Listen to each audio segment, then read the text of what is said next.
Salut à toutes et à tous, et aujourd'hui on va une nouvelle fois téléporter Link là où il ne devrait pas être. En ce moment nous sommes en train de faire les 5 donjons principaux du jeu. Nous avons d'abord commencé ce concept avec le donjon du feu, pour ensuite enchaîner sur le temple de la foudre, juste après le temple de l'eau, ensuite le temple du vent, et pour finir avec cette vidéo le temple de l'esprit. Si vous voulez voir la dernière vidéo sur le temple du vent, n'hésitez pas à cliquer juste au dessus, sinon nous on est parti. Mais juste avant de s'attaquer au temple de l'esprit, on est obligé au fort du guide de d'abord aller voir Proie pour se taper une espèce de quête avec une fausse Zelda au château avant de pouvoir réellement continuer la quête du 5ème sage. Du coup je vais au giga télescope pour parler à Proie, ce qui va me déclencher une cinématique où vraiment il n'y a pas grand chose à dire là-dessus. Il y a des persos qui disparaissent puis réapparaissent en boucle, mais bon ça on est habitué depuis le début du concept. Le seul truc intéressant c'est d'aller voir directement la fausse Zelda au château qui parfois a juste totalement les pieds à l'intérieur du sol, ou alors juste elle commence à voler sans aucune raison. Mais en gros tout ce qu'elle fait c'est qu'elle alterne en boucle entre quand elle a les pieds dans le sol et quand elle est en train de voler. C'est juste ça vraiment la cinématique. Du coup ensuite il y a Proie qui me demande d'aller voir directement au château pour voir si c'est bien vrai. Une fois arrivé là-bas, il y a Zelda qui m'envoie des voix dans ma tête pour me dire que j'aille la rejoindre à un point bien précis au château. Sauf qu'il y a un truc très marrant avec cette fausse Zelda, c'est que à chaque fois que je me rends vers elle en caméra libre, d'abord elle aborde un sourire et dès que je me rapproche, elle commence à faire ce regard de dépressive. Mais c'est systématique, hein, vraiment. Donc là, je vais téléporter Link à Zelda pour qu'elle fasse apparaître les monstres et qu'ensuite je les tue pour qu'elle puisse changer de position. Vraiment, là, je vais la voir, elle a un très grand sourire et dès que je me rapproche, ah bah non, elle a refait son regard de dépressive. Ah vraiment, je sais pas ce que je lui ai fait, mais elle est dégoûtée de me voir. À part ça, sinon, je me fais bien déglinguer par des monstres et après l'avoir suivi dans tout le château, elle me demande enfin d'aller la rejoindre dans le centre de celui-ci. Donc je m'y téléporte directement et waouh, je m'attendais pas à voir quelque chose comme ça. En fait je crois le jeu il a déjà commencé à charger le combat contre les fantômes de Ganon avant même de charger la cinématique, ça doit être pour ça hein. Parce que là on a 4 fantômes de Ganon anti-pause, c'est magnifique. En plus que le château est totalement déchargé, il fait un jour de malade dehors, c'est incompréhensible. Pendant une seconde le château est réparé et la cinématique commence enfin. Pour commencer t'as la fausse Zelda qui met un gros voile noir partout sur le sol, vraiment je sais pas comment elle peut voir Link hein, dans ce bordel. Compliqué de communiquer avec quelqu'un si on peut pas le voir hein. Ensuite elle se met à réparer le château à plein d'endroits différents. Et là quand la Zelda se met à parler à Link, en fait le jeu va nous faire croire qu'elle se téléporte vers lui alors qu'en fait non, juste elle descend dans le sol. Vraiment à chaque fois elle finit dans le sol, c'est n'importe quoi, c'est trop drôle. Et ensuite t'as la révélation, ah bah en fait c'était Ganon, c'était pas Zelda du tout depuis le départ. Et un truc drôle c'est que quand Ganondorf fait son speech à Link, et bah en fait il n'est juste pas là. Genre là en fait, là Ganondorf ne parle à strictement personne hein. Vraiment Link je sais pas où il est passé mais il n'est plus là. Je crois qu'honnêtement il en avait juste rien à foutre en fait. Et ensuite donc ça finit en 5 contre 1 et vu que c'est totalement injuste, je décide de me barrer. Donc oui, en effet, je peux bien sortir du château, mais si je vais un peu trop loin, le jeu va juste me retéléporter à l'intérieur. Et de toute façon, ce qui est très drôle, c'est que même si je pouvais me barrer, en fait, je ne pourrais jamais fuir les fantômes de Ganon. Parce que comme vous avez pu voir juste avant, oui, il y a un fantôme de Ganon qui s'est littéralement téléporté vers moi alors que je n'étais plus dans l'arène. Donc que je sois dans le château ou pas, ça ne va rien changer, ils vont me poursuivre le restant de mes jours. D'ailleurs, en plus, tout autour du château, il y a une espèce de faux mur gris qui a été construit. Alors, je ne sais pas pourquoi, c'est peut-être pour créer un faux mur pour faire en sorte qu'on puisse pas se barrer, mais vu qu'on peut totalement passer à travers, il ne sert strictement à rien. Alors ça doit être sûrement purement décoratif, mais ça sert à rien parce que dans tous les cas on n'est même pas censé le voir ce mur. Bref, après m'être fait bien bolos par les fantômes de Ganon, je décide d'enfin les tuer. Je me rends compte qu'il y a encore 5 autres que je dois encore me taper et en plus ça m'a encore retéléporté dans le château alors que j'étais à l'extérieur. Bon cette fois-ci je décide de les oblitérer au rubis. Je décide de tuer le dernier à l'extérieur du château pour voir si ça va changer quelque chose. Spoiler alerte, pas du tout. Ça finit par me retéléporter à l'intérieur du château et juste en dessous du fantôme de Ganon, il y a un beau réceptacle de cœur. Ensuite, il décide de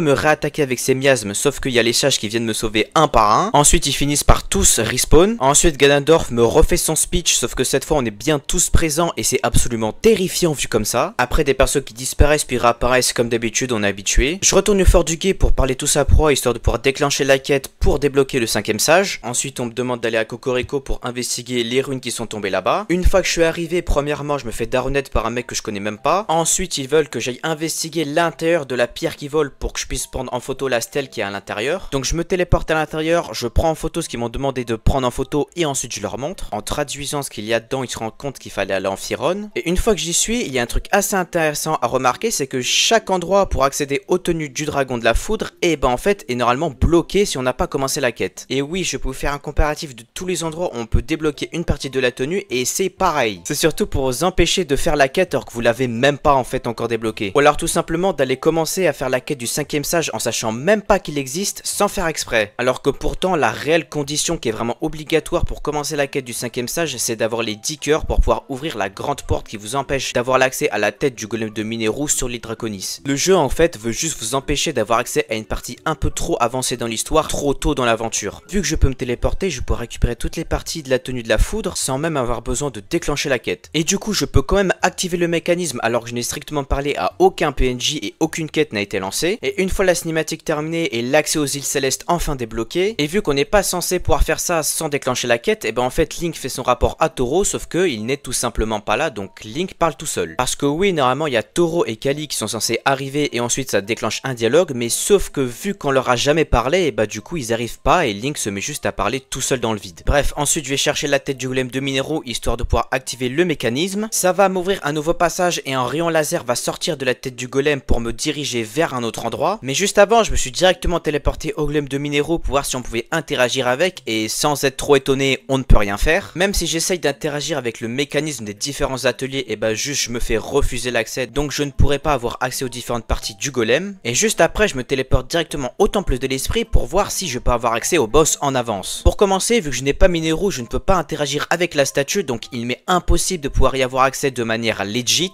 Donc je téléporte Link de force à l'intérieur du temple de l'esprit pour voir si je pourrais déclencher le combat avec le boss. Et sans trop grande surprise, comme exactement tous les autres boss, je ne peux pas y avoir accès en avance. Et même de toute façon, heureusement qu'il ne spawn pas parce que je ne sais même pas comment j'aurais pu le battre sans minéraux. Après, je peux aussi aller passer un petit bonjour à la pierre occulte qui est là en train de m'attendre. Mais vraiment la pierre occulte est juste là, je ne peux vraiment pas du tout interagir avec. Après avoir ramené la tête du golem au bon endroit, il y a une cinématique qui se déclenche qui m'ouvre l'accès vers un ascenseur. D'ailleurs pendant cette cinématique, Link on dirait qu'il est en train d'invoquer quelque chose parce qu'il a ses bras en l'air, il est totalement inamovible, je sais pas ce qu'il fait. Ensuite je dépose la tête du golem au bon endroit, ce qui va activer l'ascenseur. Pendant cette cinématique, l'ambiance d'Hyrule change radicalement pour prendre l'ambiance des profondeurs. Alors on ne voit absolument rien mais c'est bien stylé. Sinon dans cette cinématique, à part l'ascenseur qui se téléporte à un moment donné, il n'y a rien d'intéressant. Donc je finis enfin par rapporter sa tête au golem. Ensuite il me dit qu'il y a besoin que j'aille dans les 4 ateliers différents pour que je lui apporte ces 4 parties de son corps. Donc c'est ce que je fais assez rapidement parce que vu que je peux téléporter Link, vraiment c'est très court, on va pas se mentir. D'ailleurs s'il y en a qui ont compris comment résoudre cette énigme dans l'atelier de la jambe droite, je serais vraiment très intéressé de savoir comment on fait parce que c'est un mystère, je n'ai jamais réussi à comprendre. Mais de toute façon c'est un mal pour un bien parce que dans cette pièce il y a un artefact sono très spécial avec lequel on peut faire des choses assez uniques, vraiment. Bref, de toute façon c'est pas le sujet, maintenant que j'ai rapporté toutes ces pièces, le golem peut enfin se déplacer et il me demande d'aller au temple de l'esprit pour pouvoir récupérer sa pierre occulte. Donc là je m'y rends directement pour pouvoir affronter le boss. Et à ce moment là j'ai une révélation, je me suis dit qu'est-ce que ça faisait si je me barrais en plein milieu d'un combat de boss. Parce que oui, depuis le début de la série je ne l'ai pas fait une seule fois alors que ça paraît tellement évident qu'il faut essayer ça en fait. Et tellement que le résultat était inattendu, je me suis demandé mais il aurait fallu que je le fasse depuis le départ, c'est incroyable en fait. Déjà pour commencer, dès que je me barre de l'arène, il y a le boss qui commence à despawn et ensuite il réapparaît en plein milieu de l'arène comme s'il attendait mon retour. Je m'attendais pas à que ce boss ait ce comportement et là je me suis demandé mais est-ce que c'était pas finalement normal que je puisse partir? Donc là je décide de téléporter Link hors du temple de l'esprit et là le jeu ne me retéléporte pas obligatoirement dans le combat. Genre là je peux me balader où je veux, le jeu ne va pas me retéléporter dans l'arène. Carrément il y a Minero qui m'a suivi les gars, c'est n'importe quoi. Et là je décide d'abuser le truc, carrément je vais me téléporter au fort du guet pour voir si je peux définitivement me barrer. Et oui, le jeu me prévient juste que Minero ne va pas me suivre mais je peux bel et bien me barrer. Link était en plein combat de boss mais en plein milieu il s'est dit non, faut que je retourne au fort du guet, j'ai quelque chose à faire et le jeu me laisse faire. Vraiment les gars, c'est n'importe quoi. Donc là je me demande vraiment si avec les autres boss je pouvais aussi me barrer ou pas. Mais ne vous inquiétez pas, je compte répondre à la question dans une vidéo. Ensuite je suis retourné dans l'arène pour effectuer un tout dernier test parce que c'est peut-être parce que j'étais plus dans l'arène que le jeu m'a laissé me téléporter. Maintenant que j'y suis, je décide de me téléporter autre part, vraiment un endroit au pif et le jeu me laisse bien me téléporter. Donc vraiment au moment le plus crucial, le jeu nous laisse l'option de tout simplement partir. Ce que je comprends parce que si on n'est pas prêt, on va juste se faire oblitérer. Enfin bon, la plaisanterie a assez duré, je vais enfin lui régler son compte. D'ailleurs vous avez juste besoin d'amalgamer un lance-glace sur un des deux bras de Minero et le boss ne pourra juste pas jouer, vous pourrez juste l'enchaîner, il ne pourra pas dégager une seule attaque. Une fois le boss tué sans qu'il puisse m'attaquer une seule fois parce qu'il a passé plus de temps glacé qu'autre chose, il finit par exploser comme tous les autres boss. Ensuite il y a le réceptacle de cœur qui est littéralement en train de voler mais là j'ai juste atteint un point où je me pose même plus de questions. Juste après il y a le golem qui récupère enfin sa pierre occulte, ce qui va me permettre de déclencher la cinématique avec Minero. D'ailleurs juste derrière nous il y a quelques plantes qui se battent en duel qui sont littéralement en train de flotter au beau milieu de nulle part. Et pour les accompagner il y a quelques roches qui représentent l'entrée du temple de l'esprit qui n'ont pas été déchargées non plus. Sinon tout le reste de la map a été complètement déchargé par le jeu. Ensuite j'obtiens ma toute dernière bague qui va me permettre d'invoquer le golem de Minero absolument partout. J'obtiens ensuite son serment, je fais le rapport à proie pour dire que j'ai trouvé le dernier sage et ensuite elle me demande d'aller chercher la Master Sword et je pense qu'on peut passer à l'étape finale.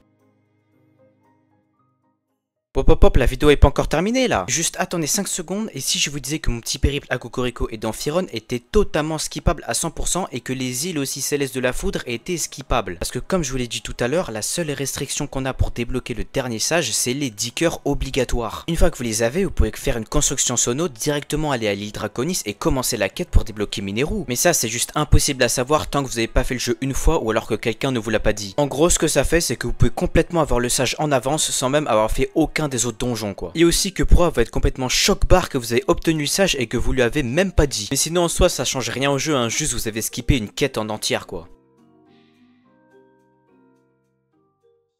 Donc voilà, merci d'avoir regardé cette vidéo, j'espère qu'elle vous aura plu, n'hésitez pas à liker si vous avez apprécié et à vous abonner parce que presque 95% d'entre vous qui regardent mes vidéos ne sont pas abonnés, donc vraiment faites-le immédiatement, ça ne coûte rien. N'hésitez pas aussi à mettre en commentaire des choses que vous aimeriez bien voir avec ce concept, hein. Je pourrais peut-être faire une vidéo spéciale abonnée avec vos idées à vous, et moi je vous dis à plus tout le monde.